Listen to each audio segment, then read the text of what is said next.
Hello नमस्कार, मी शर्मिला. माझ्या या यूट्यूब चॅनलमध्ये माझ्या सगळ्या गोड यूट्यूब फॅमिलीचं अगदी मनापासून स्वागत करते. आजचा दिवस तुम्हाला खूप छान जावो, तुमच्या मनातील सगळ्या चांगल्या इच्छा पूर्ण हो, ही स्वामी महाराजांच्या चरणी प्रार्थना करते आणि आपल्या आजच्या या नवीन व्हिडिओला सुरुवात करते. 2 मार्च सोमवारी आहे होळी. काही महिलांनी होलिका दहन अजिबात पाहू नये असं म्हटलं जातं, नाहीतर त्यांच्या आयुष्यामध्ये बरेचशी संकटं, दुःख येत असतात. यामागचं कारणही तितकंच महत्त्वाचं आहे आणि नक्की तुम्ही हे कारण जर पटलं तर तुम्ही ही गोष्ट नक्की पाळाल अशी मी अपेक्षा करते. असे म्हटलं जातं की होलिका दहनाची अग्नी हे जळत्या शरीराचं प्रतीक मानलं जातं आणि म्हणूनच कोणत्याही नवविवाहित महिलेने होलिका दहनाची जी अग्नी आहे ती पाहू नये असं म्हटलं जातं.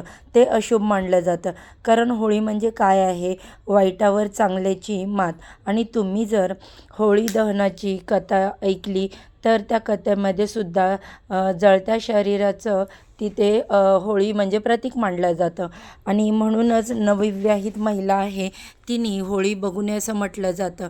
समजा तिने जस्ट आत्ताच 4 ते 5 महिने झालं लग्न झालेलं आहे, वर्ष झालेलं आहे, पहिलीच होळी आहे, तर त्यांनी होळी बघू नये, कारण त्यांच्या आयुष्यामध्ये संकट दुःख जे आहे ते यायला लागतात.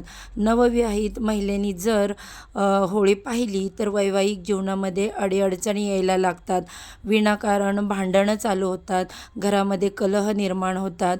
आपल्याला बघा, प्रत्येकाला वाटतं किंवा जेव्हा मुलीचं लग्न होतं ती तिच्या घरी गेल्यानंतर आईवडिलांना काळजी असते की तिचा संसार जो आहे तो तिचा व्यवस्थित चालला पाहिजे, नवरा बायकोमध्ये काही गैरसमज नको व्हायला, भांडण वगैरे व्हायला नको. तर अशा जर महत्त्वाच्या वेळी किंवा अशा महत्त्वाच्या दिवशी आपण जर काळजी घेतली तर त्याचा आपल्याला फायदा होतो. मग आपल्याला कधी कधी कळत नाही की सगळं छान होतं, लग्न झाल्यानंतर व्यवस्थित होतं, मग अचानक 1-2 महिन्यामध्ये काय झालं, भांडणं सुरू झाले. आणि याचं कारण हेच असतं, या काही चुका असतात ज्या आपल्याकडून होऊन जातात. तर मी तुम्हाला कारणही सांगितलं की काय आहे, जळत्या शरीराचं प्रतीक म्हणजे होळी असते. म्हणून नवीन लग्न झालेल्या महिलांनी हे पाहू नये, जेणेकरून तिच्या वैवाहिक जीवनामध्ये कलह, वादावाद, भांडणं, कटकटी ज्या आहेत त्या होत नाहीत. तर बघा, विनाकारण कोणत्याही निर्जन ठिकाणीसुद्धा जायचं नाही. अशा ओसाड ठिकाणी, स्मशानभूमीच्या आसपास किंवा मग अशा मोकळ्या ठिकाणी असं असतं की बघा, काही त्या जागेचा वाईट वापर करतात, म्हणजे की तांत्रिक विद्येसाठी ज्याचा आपल्यावर नकारात्मक परिणाम होऊ शकतो. म्हणून शक्यतो होळीच्या दिवशी आपल्या घरी राहा. कामानिमित्त तुम्हाला बाहेर जायचं असेल तर तुम्ही जा, बाकी तुम्ही निर्जन ठिकाणी बिलकुल जाऊ नका. जर तुम्ही तुमच्या आईवडिलांचं एकुलतं एक अपत्य असाल, मग मुलगी असो किंवा मुलगा असो, तर त्यांनी होळीला अग्नी देऊ नये, म्हणजेच होळी त्यांनी पेटवू नये, हे शुभ मानलं जात नाही. जर तुम्हाला भाऊ बहीण असेल, भाऊ होलिका दहनाच्या दिवशी अग्नी पेटवू शकतो, पण होली दहनाच्या दिवशी चुकूनसुद्धा तुम्ही एकुलतं एक अपत्य असाल तर होळी जी आहे ती आपल्याला पेटवायची नाही, हे लक्षात ठेवा. यानंतर होळीसाठी जी लाकडं वापरलं जातात त्यासाठी आंबा, पिंपळ, वडाचं लाकूड हे अजिबात वापरू नका, कारण हे जी झाडं आहेत त्यांना आपण पवित्र मानतो आणि या झाडांची आपण पूजा करत असतो. तर त्यामुळे या झाडांची लाकडं जी आहेत ती जाळू नये.